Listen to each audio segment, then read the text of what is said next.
Welcome to our step-by-step guide on how to delete your phone number on Instagram.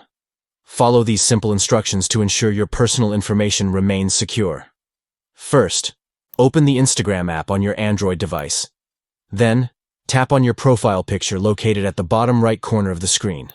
Next, tap on the three lines, also known as the menu icon, at the top right corner of the screen. From the menu options that appear, tap on Account Center, and then select Personal Details. Once you have done this, tap on Contact Info and locate your mobile number within the list. Tap on your mobile number and then select Delete Number. You will be prompted to enter your password to confirm this step. Once you have entered your password, your phone number will be successfully removed from your Instagram account. Remember, it is important to regularly review and update your account settings to ensure your privacy and security on social media platforms.